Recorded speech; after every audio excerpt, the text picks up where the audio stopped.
Today we're talking Pixel. Anytime I start with that, I get depressed. But the last Pixel I used was actually pretty good. So maybe Google's on a high note. They're kind of reaching those higher numbers and they're getting people more excited for Pixel phones again. And due to the release of the Pixel 3a, it asks a lot of questions for the Pixel 4. So today we're talking about some of the leaks that were recently dropped on the up-and-coming Google flagship. Let's begin.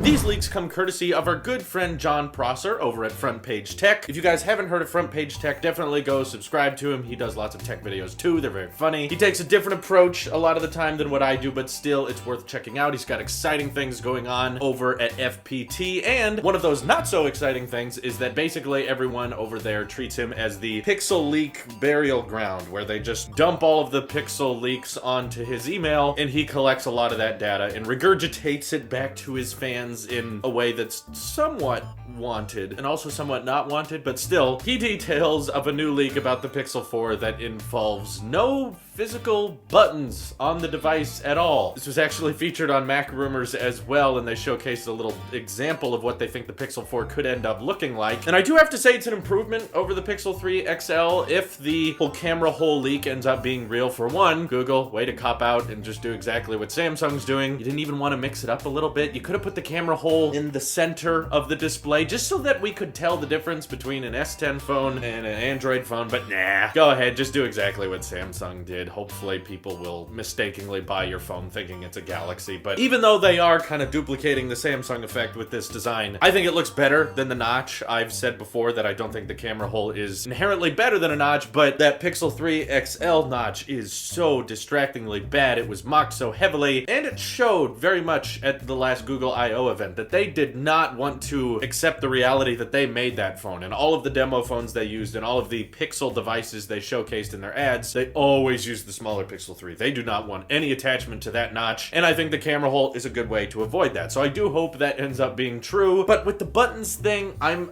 just wondering why. Google, there's so many complaints people have. There's so many questions we have about your hardware. Was this high on that list? Was there like a group of 100 people and you were asking, what do you guys want to see in the next Pixel phone? 50 of them were like, well, it's a little expensive. And then the rest of them were like, well, the Snapdragon chip's usually pretty dated by the time the phone comes out. Maybe you could make your own silicon chips, or maybe you could release them earlier in the year so that they're up to date alongside the Galaxy phones, not 8 months after the latest Snapdragon came out. There's also a big percentage over here that's saying, well, the microphone quality's not very good. Also, your video performance always appears to be subpar. Could we maybe get some work on that? And then there's one guy out of this group. There's one guy who's like, my issue with the Pixel phones is there's buttons on them, and that really annoys me. I wish that you could just build the taptic feedback into the phone itself and we just get haptics whenever we intend to press buttons, and there would not be any more physical buttons. And then everyone in that whole line just kind of looks down at him and goes, what is he talking about? Get that guy out of here. What does he know? And then Google in charge was like, yes,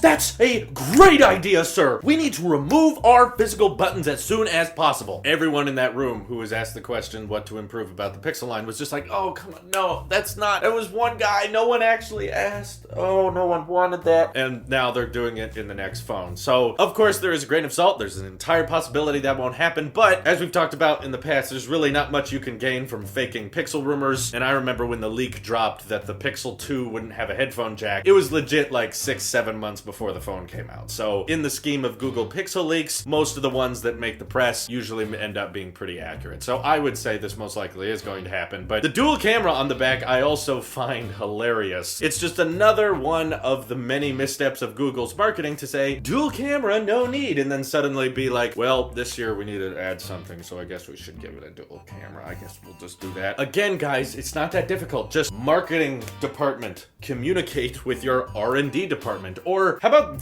make it even easier? Marketing department, just know how the market works. Your job is marketing. How are you going to sell these phones? Don't state things. Don't bring things up that could be inevitably outdated down the line. Things like mocking other companies for removing the headphone jack when it's quite possible your company's going to do just that. Or don't mock other companies for adding a dual camera when you're going to do just that. So just think a little bit harder about these things. Is that maybe too much to ask? I don't know if you guys knew this, but there was a phone out there. I don't know if if you guys remember this, but there was a phone out there that didn't have physical buttons before. Came out almost a year ago. It's called the HTC U12 Plus. Yep, that's the whole name of it. It kind of went under the radar. Basically, no one bought that phone. But yeah, it has little grooves on the side that kind of look like buttons, but they don't physically click. The only reason I remember this is because MKBHD reviewed it, and he said that he didn't find it satisfying. The delay between the haptics and the buttons were noticeable, and he would rather have physical buttons. Hopefully down the road when the Pixel 4 comes out, they will have figured that out, and there's very little latency involved. So the usage of capacitive buttons couldn't feel almost identical to that of physical buttons. But to me, you run into all kinds of problems, like what happens to the device when it's powered off and you want to turn it back on? Are those capacitive buttons still going to work even if the battery's dead or the battery's low or the device is turned off? How do you turn it back on again? Do you have to plug it into a charger? What happens when the operating system freezes or apps start crashing and suddenly the whole OS becomes unresponsive? Now the power button doesn't even work, so how do you register that you want to do a force restart? Moving to capacitive is not an entirely bad idea. Apple has experimented with that with the capacitive home button back on the iPhone 7, but they still had the power button and the volume buttons as backup. So even when Apple removed the home button, there are still ways to do force restarts on the iPhone XS Max. And there may be iPhones down the road that switch to capacitive as well, but they're likely going to have a rock solid infrastructure to make sure that crashing and freezing the operating system is incredibly uncommon, and there's even a backdoor mechanism to restarting the phone if you need to. I hope Google's considering all these things in the past, and a lot of you probably who have faith in Google are saying, of course they're gonna think about all those things, but to me, Google's the company that usually overlooks these kinds of details. They usually just focus on how the phone looks and feels and then don't think too much harder about it. So that's what worries me about them jumping the shark and basically just going straight to capacitive buttons. Though there was advantages to having a very touch-sensitive perimeter of the phone. One feature that I do admit was very, very cool about the HTC U12 Plus, probably didn't sell just because that name was too long, but it actually was able to tell if you were holding the device with one hand or if you were holding it in two hands. And because of that, it would automatically turn on and off the auto rotate feature. So if you're holding the phone like this, and for whatever reason you lay on your bed or you lay on your couch, the phone will not auto rotate because it will know you're holding it with one hand. Whereas if you were sitting down and you switch to holding the phone like this, it would automatically rotate because they know you're using it with two hands. So that technology is possible with very touch sensitive edges, and that also seems like a feature Google would really like, given they also borrowed the pressure sensitive phone idea, you know, being able to squeeze the Pixel to activate the Google Assistant. They like things like that, so expanding on it with the Pixel 4 and being able to auto rotate depending on how you're holding the phone, that seems like a cool, useful feature, and Google likes things to be smart and intelligent and it knows you. So to me that sounds like something they would implement. But I personally think the biggest feature we're going to see with the Pixel 4 is not even a leak, this is confirmed, is that feature we saw at Google I/O with the Google Assistant being rendered and processed and all of the actions you call out to Google being done locally on the device, not on some Google server, where they showcased that one Pixel prototype on stage with the lady being able to say very specific things and the phone was able to do it exactly in real time. I could see a lot of people liking that feature. I don't think it will replace using the touchscreen, where Google says it'll make the touchscreen feel slow.